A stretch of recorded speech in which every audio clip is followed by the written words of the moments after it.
Hey guys, welcome to the back channel. I wanted to do an episode where I talked about a question that I get asked about a lot, which is, am I raising a pre-seed round or a seed round? What should I tell investors? This has become a very popular and confusing question because the answer has become more and more ambiguous. And what I tell people is that honestly, investors will have a hard time giving you a clear answer to that themselves. So if they can't answer it, then you're going to have a hard time answering it. But maybe we can talk about what in general those different phrases or terms mean and how you might answer the question yourself. How might you answer the question for investors? Now, I think it's worth noting that the term pre-seed is relatively new in terms of popularity. I'd say as recent as 5 years ago, not many people were using the term pre-seed. It had always been seed rounds. But because of more and more capital flowing into the earlier stages, what used to be called a seed round, what used to be called a Series A round started getting inflated. And so when seed rounds started becoming more like $5 million rounds, the money that was trying to squeeze in earlier and earlier would then sort of create a new round and say, well, now I'm going to raise, and now I'm going to write checks between $1 and $3 million before that seed round. We'll call it a pre-seed round. Historically, that might have been done by friends and family, but now we have this new round of pre-seed. So how do we think about pre-seed versus seed? I think back in the day, you might think about the earliest round of capital that you raised as the thing that you would do in order to build a product. But the other thing that's changing in the landscape is the access to technology that allows you to build so much more without raising capital.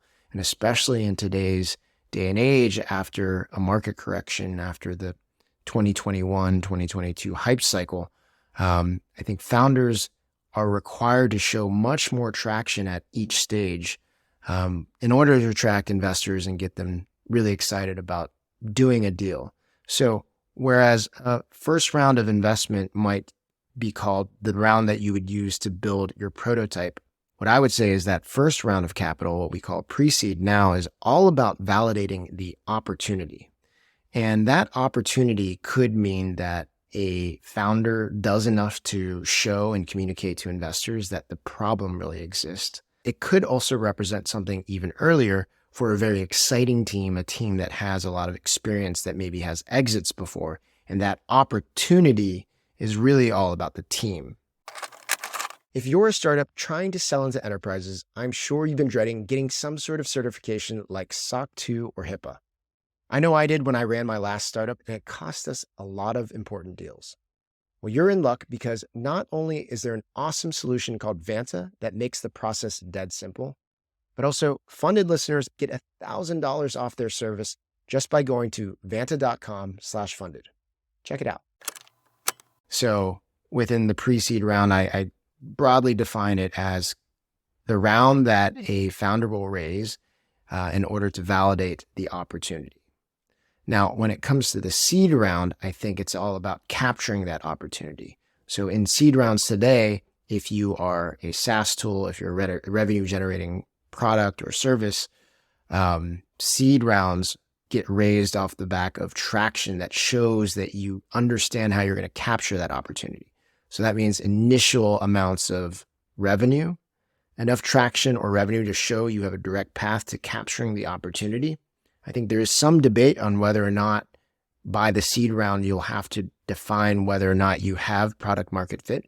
I personally believe that you will be able to raise rounds before intense product market fit, but you will have to at least show a path towards it, indication that the market is receptive to what you're creating. And that's usually done through significant amounts of revenue or significant amounts of user growth. So when it comes to pre-seed or seed, these are the broad definitions that I would use to try to think through if you wanted to define yourself as a pre-seed or a seed company. But like I said, these bars are moving. Investors are requiring much more for each round, including pre-seed and seed. And so my general advice to everyone is that we should all be pushing to build the best company that we can and get as far along as you can without outside capital until you are truly not able to move any further you'll go out of business without capital, or the pull from the market is so great that if you don't raise capital now, you're really missing out on an opportunity. If you're thinking about how to describe what you're raising to investors and you're confused at all, I think an easy way to answer the question, if someone just bluntly says, are you raising a pre-seed or a seed? You can say, look, I think those terms are really vague and confusing now. I'll tell you this. We intend to raise X million dollars in order to hit these milestones. We've already achieved A, B, and C. So we think this next round is going to be instrumental in getting us to the promised land. Something like that.